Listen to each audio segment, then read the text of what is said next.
네, 지금 여름 성경학교 진행되고 있는데요. 이번 성경학교 주제가 드림 스타, 꿈꾸는 별, 하나님의 꿈입니다. 그래서 이 본문이 오늘 우리가 보는 창세기 37장 요셉의 이야기로 시작이 되거든요. 우리는 지난 금은밤 3번에 걸쳐서 똑같은 본문으로 계속 설교를 들었어요. 그런데 우리 성인들, 우리 부모님 세대를 위해 또 우리 할머니, 할아버지들을 생각하면서 우리도 이 말씀을 좀 깊이 또 은혜롭게 좀 봐야 되겠다 하는 생각이 들었습니다. 그래서 오늘 또 창세기 37장의 말씀을 보게 됩니다. 이젠 다 외우시죠?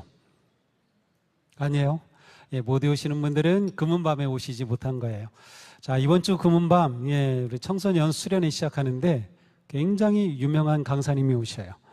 꼭 오시기 바라요. 제가 계속 1, 2, 3, 1, 2부에도 광고를 했는데 꼭 오시고, 혹시 자녀들 우리 교회 안 나오셔도 괜찮아요. 굉장히 오시면 굉장히 뭐라 그럴까요? 삶의 도전을 받을 수 있고, 우리 청년들도 도전을 받을 수 있는 굉장히 좋은 그러한 집회입니다. 우리 어르신들도 많이 오셔서 자녀들을 축복하고 격려하면 좋겠습니다. 우리는 인생의 중요한 시기를 맞을 때마다 계획을 세웁니다. 새해가 시작되면 한 해의 계획을 세우죠. 또 새로운 직장에 들어가면 내 경력을 어떻게 확장할지 또 계획을 세웁니다. 결혼하게 되면 가정을 위한 계획을 세우고, 자녀가 생기면 자녀의 미래를 위해 계획을 세우죠. 사업을 하시는 분이라면 개업을 하면서 내가 앞으로 이 사업을 이렇게 키워보겠다 계획을 세웁니다. 자, 우리가 만드는 그러한 계획표 앞면에 우리는 굉장히 많은 것들을 기록합니다. 성공, 승진, 성취, 행복, 발전, 안정, 건강, 많은 것들을 계획표에 기록해 놓습니다. 하지만 그래도 인생을 어느 정도 살아온 우리들은 어떻게 되는지 잘 알고 있습니다. 계획표는 반듯하지만 우리 인생은 그렇게 반듯하게 흘러가지 않습니다. 계획표는 승진이라고 써놓았지만 오래도록 승진하지 못하기도 합니다. 계획표에는 건강이라고 써놓았지만 질병으로 고생하기도 합니다. 행복한 가정이라고 기록해놨지만 우리 가정에는 갈등과 아픔이 있습니다. 계획표에는 자녀의 성공이라고 기록했지만 자녀는 부모가 원하는 길로 가지 않을 때가 더 많습니다. 우리는 우리 인생의 계획표에 무엇을 이룰 것인지 그렇게 기록하죠. 그런데 그때 하나님은 그 뒷면에 우리가 어떠한 사람이 되어야 하는지를 기록하십니다. 오늘 우리가 만나는 요셉은 흔히 꿈꾸는 사람으로 알려져 있어요. 그래서 요셉 하면 꿈 하면 요셉입니다. 우리는 이 요셉이 훗날 이집트의 총리가 되었으니 마침내 그의 꿈이 성취되었다. 그래서 우리는 요셉의 이야기를 하면서 꿈을 가지고, 그리고 꿈을 지키고, 그리고 꿈을 이루는 그런 성공한 인생을 이야기하기 쉽습니다. 그런데 오늘 37장을 보면 요셉의 이야기가 그리 간단하지 않습니다. 이 이야기가 얼마나 복잡한지 제가 37장 본문으로 오늘 설교를 준비했는데 너무 분량이 길어가지고요, 다음 주에 2편, 그 다음 주에 3편을 해야 될 상황이에요. 그리고 더 은혜로우면 38장, 50장까지 한 40편은 해야 될지도 모릅니다. 근데 여러분의 반응에 따라 왜냐하면 성도님들의 반응이 하나님의 음성이 될 수도 있으니까. 자, 창세기 37장 오늘 본문을 가만히 들여다보면 이 요셉의 꿈 이야기에는 굉장히 많은 것들이 담겨 있어요. 요셉이 꿈을 꾸었을 때 그가 꿈을 꾸자마자 성공의 길이 열린 것이 아닙니다.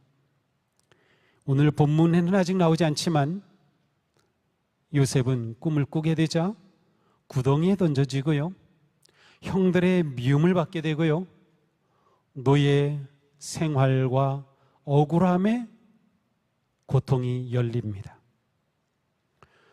그러므로 우리는 요셉의 이야기를 읽으면서 우리 자신 스스로 묻게 됩니다. 맞아, 하나님은 나에게 굉장히 중요한 약속을 분명히 해주셨어. 나는 하나님께서 내게 주신 약속이라고 믿어. 그런데 내 삶은 왜 그것과는 반대로 흘러가고 있는 것일까? 나는 기도를 하고 순종을 했는데 왜 상황은 더 어려워지는 걸까? 하나님께서 나와 정말 함께 하신다면 왜 내 문은 열리지 않고 자꾸만 닫히는 것일까? 요셉의 이야기를 따라가면 이러한 질문이 나오게 됩니다. 자, 오늘 본문에서 요셉의 이야기는 이렇게 시작되죠. 야곱이 가나안 땅 곧 그의 아버지가 거류하던 땅에 거주하였으니 야곱의 족보는 이러하니라. 요셉이 17세의 소년으로서, 자, 이 요셉은 17살이었습니다. 무한한 가능성을 지닌 소년이었지만 인격적으로나 정서적으로 아직 완성되지는 않았습니다. 성장 과정 중에 있는 청소년입니다. 2절을 보면 요셉은 형들의 잘못을 아버지에게 그대로 말해줍니다. 나쁘게 표현하면 고자질하는 거고요. 물론 요셉은 형들이 잘못하지 않은 것을 꾸며서 말한 것 같진 않아요. 분명히 형들이 잘못한 것이 있을 가능성이 큽니다. 하지만 이때 요셉은 형들과 어떤 관계였을까요? 아니면 요셉이 아버지에게 형들의 잘못을 이야기할 때 요셉의 마음 아니면 태도는 어땠을까요? 사실 이 가정에는 더 큰 문제가 있었습니다. 그 문제의 근본은 다름 아닌 야곱입니다. 아버지 야곱, 3절에 보니 요셉은 노년에 얻은 아들이므로 이스라엘이 여러 아들보다, 이스라엘은 야곱을 가리킵니다. 야곱이 여러 아들보다 요셉 그를 더 사랑함으로 그를 위하여 채색옷을 지었더니, 야곱은 다른 아들들보다 요셉을 특별히 더 사랑했어요. 자, 부모가 어떠한 자녀에게, 자녀가 한 명이면 아니겠지만 2명 이상 있을 경우에 어떤 자녀에게 특별히 더 애정을 느끼는 경우 있어요. 그게 잘못은 아닙니다. 그렇다고 죄책감 가질 필요 없어요. 그건 어쩌면 자연스러운 일입니다. 또 자녀마다 성격도 다르고 또 다 취향도 달라요. 또 부모와 관계 맺는 방식도 다릅니다. 그런데 야곱의 문제는 자신의 편애, 요셉에 대한 편애를 온 가족이 느낄 수 있는 공개적 방법으로 계속 드러냈다는 것이에요. 요셉에게 특별한 옷인 채색 옷을 지어 입혔습니다. 채색 옷이 무슨 옷일까? 많은 학자들이 연구는 했지만 딱히 정답은 없어요.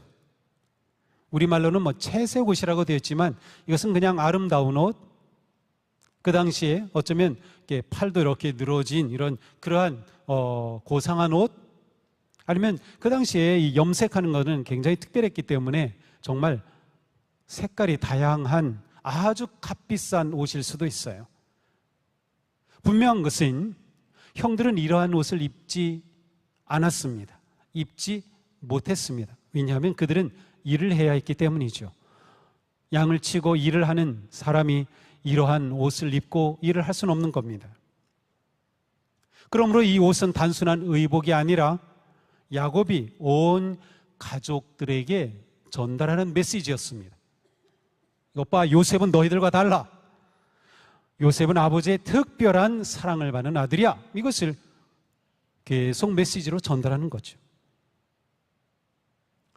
이 옷이 요셉에게는 아버지의 특별한 사랑의 표시였겠지만 다른 아들들에게는 오히려 깊은 상처가 되었습니다. 이러한 야곱의 편애에는 사실은 그 깊은 뿌리가 있어요. 야곱은 사실 편애로 갈라진 가정에서 성장했습니다. 그래서 그는 이 편애가 가정을 어떻게 힘들게 하는지 이미 잘 알고 있었어요. 아버지 이삭은 야곱 둘째 아들을 사랑하지 않고 큰아들 에서를 엄청 사랑했어요. 그래도 다행스럽게 야곱은 어머니의 사랑을 받았죠. 그러니 야곱은 아버지의 충분한 사랑을 받지 못했습니다. 형과 늘 비교당할 수밖에 없었어요. 그리고 이러한 야곱은 자식은 스스로가 사랑을 얻기 위해서 경쟁할 수밖에 없었고 다른 사람을 속일 수밖에 없었어요. 이것이 야곱이 성장한 배경이거든요. 그런데 놀랍게도 야곱은 이미 가정을 이루었고 12명이나 되는 아들을 거느리고 있는 그러한 아버지인데 자기가 자라며 경험한 그 상처를 아버지가 된 자신이 지금 그대로 다시 반복하고 있는 겁니다. 자신이 받은 아픔을 자식들에게 물려주는 거예요. 이것이 우리 인간의 비극입니다. 사람은 자신이 상처를 받았다고 해서 저절로 다른 사람의 아픔을 이해하게 되는 것은 아닙니다. 상처를 받았다는 사실이 사람을 자동적으로 성숙하게 만들지는 않습니다. 상처가 하나님의 은혜 안에서 다루어지고 치유되지 않으면 우리는 자신이 받은 상처를 다른 사람에게 그대로 전하게 됩니다. 심지어 다음 세대에게도 전하게 되는 거죠. 상처는 치유되지 않으면 유산이 됩니다. 우리는 자라면서 들었던 모진 말을 배우자에게 합니다. 어린 시절 경험했던 차별을 부모된 자신이 자녀들을 키우면서 아니면 직장에서 합니다. 자신을 무시했던 사람과 그 태도를 미워하면서도 자기보다 약한 사람 앞에서는 함부로 합니다. 나는 절대로 우리 부모처럼 살지 않을 거야. 그랬지만 어느덧 부모가 된 자신에게서 그 부모의 모습을 보는 것이 우리입니다. 나는 절대로 이런 상사는 안 되지. 하지만 어느덧 시간이 지나고 자리가 점점 높아지면 자기가 그 옛날 상사와 똑같이 하고 있는 거죠. 내게 준 상처는 내 잘못이 아닐 수 있습니다. 그러나 그 상처를 치유하지 않은 채 다음 사람에게, 누군가에게 그대로 되풀이한다면 그것은 나의 책임입니다. 신앙은 단지 좋은 결심을 하는 것이 아니에요. 진정한 신앙은 내 안에 반복되고 있는 죄와 상처를 하나님의 은혜 앞에 드러내놓는 겁니다. 4절은 야곱의 가정 상태를 그대로 보여주죠. 그의 형들이 아버지가 형들보다 그를 더 사랑함을 보고 그를 미워하여 그에게 평안하게 말할 수 없었더라. 아버지에게 평안하게 말할 수 없었더라. 평안하게 라고 하는 이 단어는 히브리 말 샬롬과 연결이 됩니다. 그래서 평화, 온전함 이란 뜻이에요. 야곱의 편애로 인해서 야곱의 가정에 샬롬이 사라졌습니다. 한 집에 살고 있었지만 마음은 함께하지 못했습니다.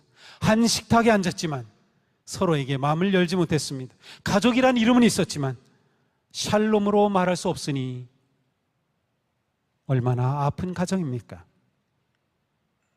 대화가 전혀 없었던 것은 아닐 겁니다. 양떼를 어떻게 치워야 될지, 어느 곳으로 가야 될지, 일은 어떻게 해야 될지 그런 기본적인 대화는 했겠죠. 하지만 가족의 마음을 만져주는 말, 가족을 세워주고 치유하는 말, 평화의 말 없었던 거죠. 우리의 가정은 어떻습니까? 한 지붕 아래 살면서 진실한 대화가 있습니까? 배우자와 서로 깊은 마음을 나누고 있습니까? 부모와 자녀 사이에 대화는 있지만 그 대화가 그저 명령과 잔소리와 평가가 가득한 대화는 아닙니까?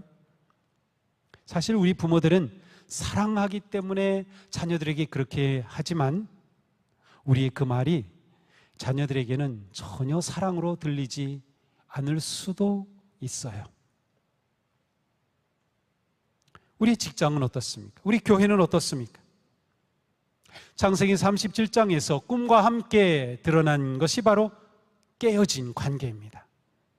사람의 내면의 깨어짐입니다. 요셉의 꿈이 갑자기 형들의 미움을 만들어낸 게 아닙니다. 꿈은 이미부터 존재하고 있던 형들의 미움과 질투와 상처를 표면으로 드러내게 했을 뿐이죠. 하나님의 말씀도 이와 같아요. 말씀은 언제나 우리를 편안하고 위로만 해주지는 않습니다.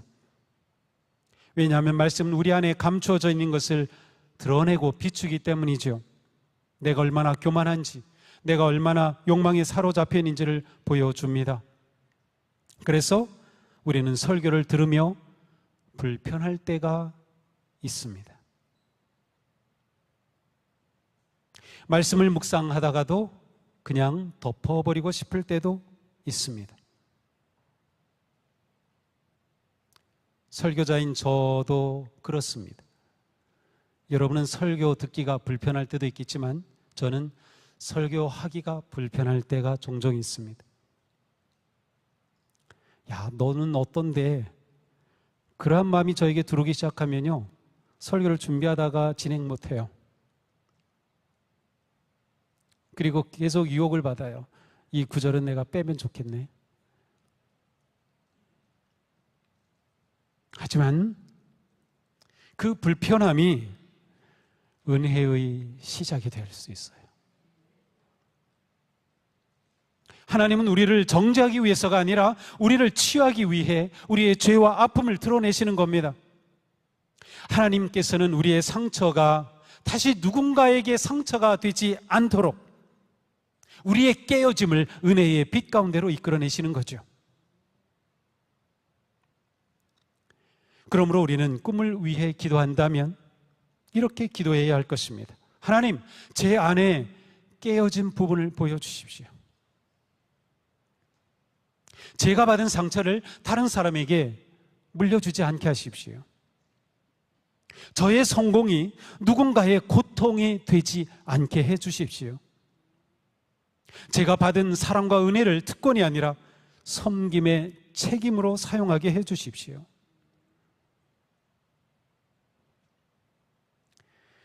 하나님의 꿈은 우리의 깨어짐을 외면하지 않습니다.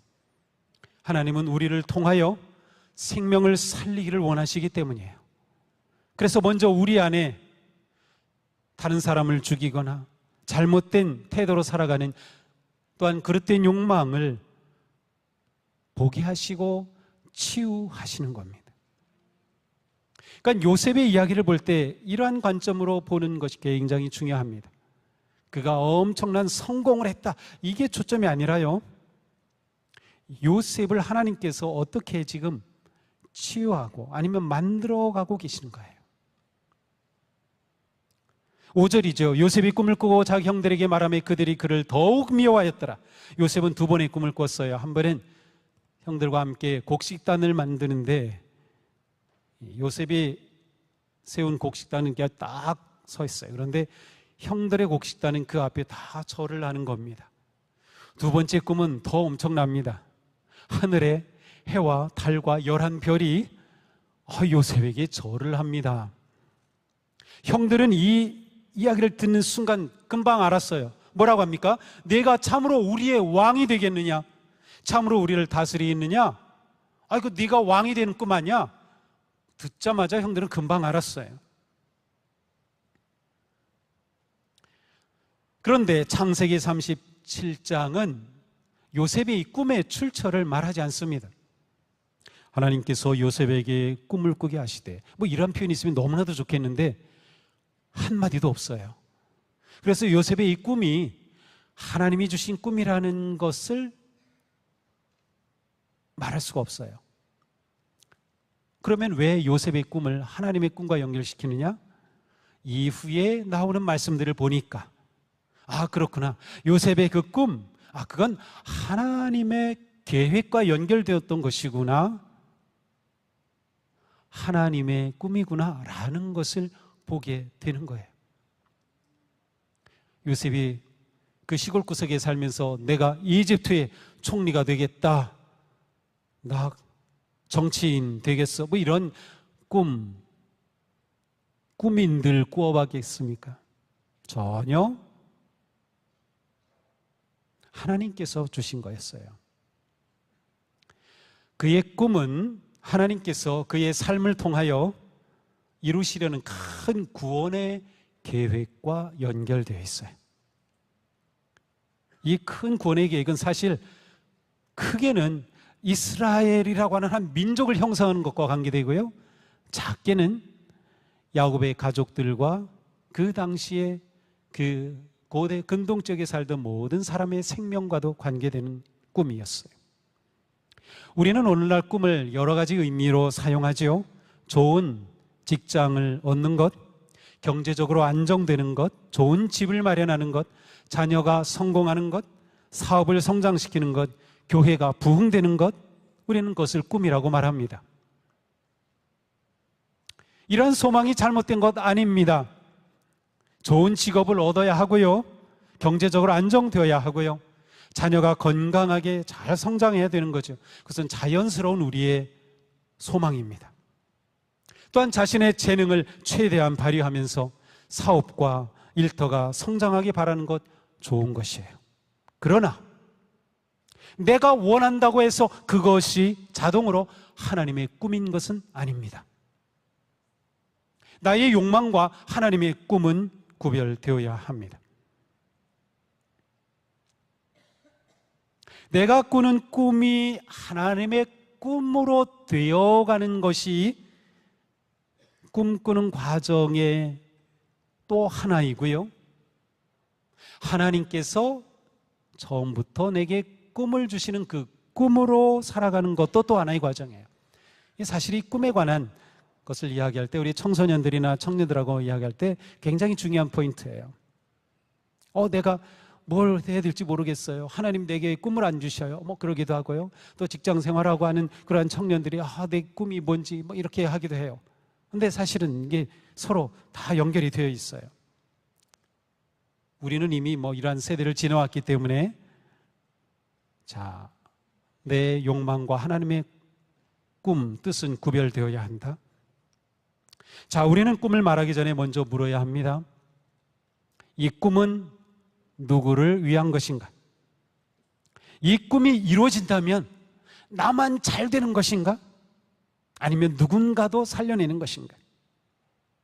내가 이루는 이 꿈은 정말 성경이 말하는 그러한 성품과 그러한 모습을 갖추는 것일까? 정말 이 꿈을 이루기 위해서라면 내가 아주 낮은 자리라도 기꺼이 내려갈 수 있는 꿈인가? 사람들이 알아주지 않아도 나는 계속 추구할 수 있는 그러한 꿈인가? 이 꿈이 내가 기대한 대로 이루어지지 않을지라도 나는 계속 하나님을 사랑할 수 있는가? 왜냐하면 하나님이 주시는 꿈에는, 아니면 하나님의 계획과 연결이 되는 꿈에는 반드시 언제나 생명과 사랑과 구원의 이야기가 있기 때문이죠. 요셉의 꿈은 처음에는 그가 높아지는 꿈이었어요. 정말 형들이 말한 것처럼 네가 왕이라도 될 것 같으냐? 왕이 되는 꿈이었어요. 11별이 해와 달이 자기에게 절하니까 말이죠. 꿈의 표면만 본다면 요셉이 그렇게 높은 지위에 올라가는 이야기로 보입니다. 그러나 훗날 그 꿈의 목적이 밝혀집니다. 창세기 45장에 가서 보면 요셉은 자기를 팔았던 형들이 왔고 그를 만날 때 당신들이 나를 이곳에 팔았다고 해서 근심하지 마소서, 하나님이 생명을 구원하시려고 나를 당신들보다 먼저 보내셨나이다. 요셉이 높은 자리에 오른 것은 자신이 얼마나 위대한 사람이었는가를 증명하는 것이 아니었습니다. 형들에게 복수하고 자신이 어떻게 성공했는지를 보여주려는 것이 아니었어요. 오히려 기근 가운데 그의 가족들과 수많은 사람의 생명을 구원하기 위한 것이었음을 깨닫게 된 거죠. 요셉의 최종 꿈의 목적은 저를 받는 것이 아니라 생명을 살려내는 것이었어요. 하나님의 꿈은 내가 얼마나 높아지는가 보다 나를 통하여 내가 얼마나 다른 사람들을 살려내는가에 있습니다. 하나님은 때로 우리의 젊은 날의 꿈을 그대로 이루시는 대신에 그 꿈의 의미를 새롭게 해석해 주시기도 합니다. 자, 젊은 요셉, 청소년 요셉은 사람들이 자신에게 절하는 장면을 보았어요.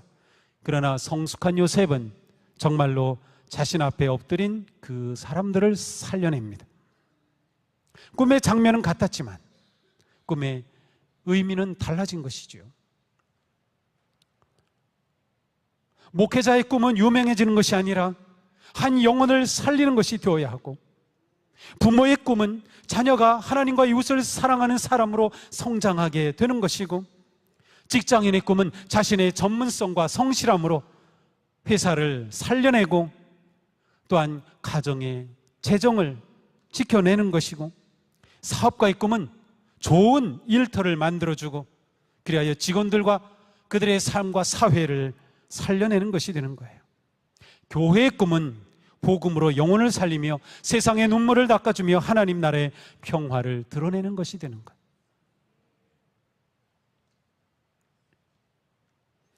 이렇게 우리의 생각과 계획과 꿈이 하나님의 계획과 연결이 되어가는 거예요. 하나님의 꿈은 언제나 나에게만 머물지 않고 다른 사람에게로 흘러갑니다. 자, 이것이 우리 모두에게라고 생각해 보세요. 나에게 주신 꿈이 나를 통하여 누군가에게 흘러가 살려낸다. 누군가에게 주신 꿈이 그를 통하여 나를 살리기도 하는 겁니다. 하나님께 받은 사랑이 이웃에게 흘러갈 때 우리의 사명이 됩니다. 하나님께서 나를 위로해 주실 때 상처받은 자를 찾아가면 그것이 나의 간증이 됩니다. 하나님께 받은 물질이 어려운 사람들을 섬기게 될 때 축복이 되는 겁니다. 하나님께로부터 받은 내 권위가 약한 사람을 보호하게 될 때 거룩한 삶이 되는 겁니다. 중요한 것은 오늘 우리가 가지고 있는 꿈을 하나님께 다시 드리는 것이에요. 그리고 묻는 것이죠. 주님, 이 꿈을 통하여 하나님께서는 누구를 살리기를 원하십니까? 주님, 이 꿈을 통하여 하나님은 저의 경험, 저의 상처까지도 누구를 세우고 누구를 살리기를 원하시는 겁니까? 하나님의 꿈은 나를 통하여 누군가가 살아나는 그 자리에서 완성이 되는 겁니다. 그 누군가는 바로 여러분의 가족일 수도 있고요, 옆에 앉은 분일 수도 있고요, 직장 동료일 수도 있고 이웃일 수도 있어요. 그리고 우리 공동체로서는 다음 세대일 수도 있는 거죠. 자, 문제는 요셉에게 꿈은 있었지만 요셉은 그 꿈을 감당할 성숙한 사람이 아니었다는 점입니다. 꿈이 있다고 해서 그 사람이 성숙한 것은 아닙니다. 은사를 받았다고 해서 성품이 완성된 것은 아닙니다. 설교를 잘한다고 해서 그 설교자가 인격이 성숙한 것도 아닙니다. 기도를 많이 한다고 해서 다른 사람을 잘 이해하게 된다는 것도 아닙니다. 하나님께서는 우리에게 은사를 주시지만 그 은사를 감당할 성품도 빚어 가시는 거예요. 자, 하나님은 우리에게 꿈을 주실 때 그 꿈을 이루어갈 수 있는 사람으로 우리를 빚어 가시는가? 이것이 굉장히 중요합니다. 탁월한 능력보다 더 중요한 것은 그 능력을 어떻게 사용하는가입니다. 하나님께서는 요셉에게 꿈만 주신 것이 아니라 이제 요셉에게 간섭하셔서 그가 그 꿈을 이룰 수 있는 사람으로 그를 지금 만들어가기 시작하시는 겁니다. 자, 요셉을 보면 시간이 흐를수록 그의 꿈의 내용은 똑같아요. 그렇지만 꿈을 품은 그 자신이 변하고 있는 것을 보게 됩니다. 하나님은 꿈을 이루시기 전에 먼저 꿈꾸는 사람을 변화시킵니다. 그러므로 꿈과 이루어짐 사이에는 기다림의 시간이 있어요. 요셉에게는 이 기다림의 시간이 꽤 길었습니다. 그리고 그 기다림의 시간이 정말 고통이었습니다. 우리는 하나님의 약속을 받으면 그 약속이 금방 이루어지기를 원하죠. 기도하면 금방 문이 열리기를 원하고요, 순종하면 모든 일이 다 잘 되기를 원합니다. 그러나 하나님께서는 종종 꿈과 성취 사이에 긴 시간을 허락하십니다. 그 시간은 낭비가 아닙니다. 오히려 하나님께서 우리 안에서 가장 깊게 일하고 계시는 시간이에요. 씨앗을 심으면 아무것도 없는 것 같죠. 도대체 살아있는지 죽어있는지도 모릅니다. 그러나 시간이 흐르면서 그 씨앗이 딱딱한 껍질이 벗겨지고 뿌리가 나오고 싹이 나오면서 멋진 나무로 자라게 되는 것과 똑같아요. 때로는 우리의 소원이 모두 이루어지지 않을 수도 있습니다. 우리가 기다리던 문이 끝내 열리지 않을 수도 있어요. 최선을 다했지만 기대한 결과를 얻지 못할 때도 있습니다. 그러나 하나님의 뜻은 실패하지 않아요.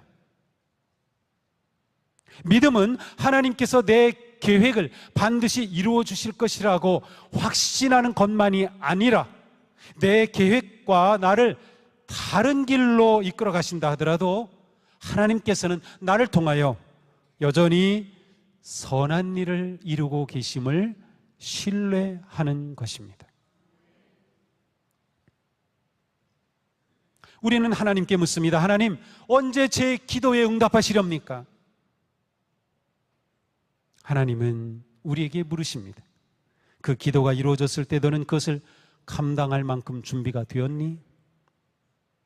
우리는 묻습니다. 하나님, 언제 제게 더 큰 일을 맡겨주시겠습니까? 하나님 물으십니다. 지금 네가 맡은 작은 일에 충성하고 있느냐? 하나님께 우리는 묻습니다. 언제 제 자녀가 변화가 될까요? 하나님 물으십니다. 내 자녀가 변하기 전에 내가 먼저 들어주고 품어줄 수는 없느냐? 우리는 묻습니다. 언제 제 배우자가 달라집니까? 하나님은 말씀하십니다. 배우자를 변화의 대상이 아니라 사랑의 대상으로 볼 수 없느냐? 우리는 묻습니다. 언제 제 형편이 나아집니까? 하나님께서 물으십니다. 형편이 나아지기 전에도 감사하며 거룩하게 살 수 없느냐? 사랑하는 성도님, 꿈의 성취가 지연되고 있습니까? 그것은 하나님께서 여러분을 거절하고 계신 것이 아니라 준비하고 계신 시간일 수 있습니다. 그러나 그 준비는 단지 언젠가 반드시 성공할 것이라는 것은 아닙니다. 성공하든 실패하든 높아지든 낮아지든 풍성하든 부족하든 하나님을 잃지 않는 사람으로 그렇게 빚어가시는 과정이 될 것입니다. 우리는 성취로 자신을 증명하려 하지만 우리의 가치는 이미 그리스도 안에서 완성되었습니다. 하나님은 우리가 성공하기 때문에 우리를 사랑하시는 게 아니에요. 우리가 실패하기 때문에 우리를 버리시는 분이 아니십니다. 우리는 하나님의 사랑을 얻기 위해 어떻게든 꿈을 이루어야 할 사람들이 아닙니다. 우리는 이미 하나님의 사랑을 받았기 때문에 우리에게 맡겨주신 그 꿈을 충성스럽게 이루어 가려고 하는 것이에요. 오늘 말씀은 우리에게 중요한 것을 보여주십니다. 꿈은 꿈과 함께 부족한 자기, 깨어진 자기를 보게 한다는 것이죠. 이게 참된 꿈입니다. 꿈은 나를 넘어서 생명의 삶을 살도록 이끄는 것이에요. 하나님께서는 꿈 자체보다 정말로 그 꿈을 이루어갈 사람을 원하시고 우리를 그렇게 빚어가시는 데 관심이 있으셔요. 기다림의 시간은 우리가 보지 못하는 깊은 곳에서 이미 하나님께서 일하고 계심을 의미하는 시간입니다.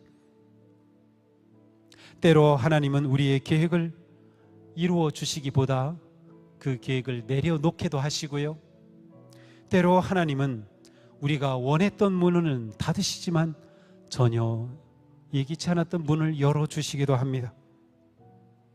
때로는 우리가 가졌던 그 꿈을 새롭게 해석하고 하나님의 뜻과 연결하면서 그 꿈에 더 깊은 의미를 찾게도 하십니다. 중요한 것은 이 모든 과정 속에서 결코 하나님은 우리를 버리지 않으십니다. 하나님이 우리와 함께 하신다는 겁니다. 앞으로 우리가 계속 요셉의 이야기를 본다면 이것이 요셉의 인생의 주제였습니다. 하나님이 함께 하심. 그렇습니다. 사랑하는 성도 여러분, 이 시간 하나님의 꿈 앞에서 우리는 주님 앞에 이렇게 구해야 합니다. 하나님, 제 안에서 치유되어야 할 상처는 무엇입니까? 제가 꿈을 온전히 이루어갈 수 있는 사람으로 제가 변화되게 하옵소서. 제가 내려놓아야 할 욕망은 무엇입니까? 저를 통하여 하나님께서 살리기를 원하시는 사람은 누구입니까? 하나님께서 우리 모두에게 있는 그 꿈을 거룩하게 변화시켜 주시기를 축복합니다. 하나님께서 성도님들의 그 상처를 치유하여 주시기를 축복합니다. 하나님께서 성도님들을 통하여 가정과 일터에서 또 교회에서 사람을 살리고 세우는 복된 거룩한 성도로 이끌어 주시기를 축복합니다. 모든 시간 속에서 그리스도를 닮은 하나님의 사람으로 빚어지게 되기를 축복합니다. 성공보다 더 큰 기적은 꿈이 이루어지기를 기다리는 동안 우리가 그리스도를 닮아간다는 것입니다. 그래서 하나님의 꿈이 중요한 거죠. 기도합시다.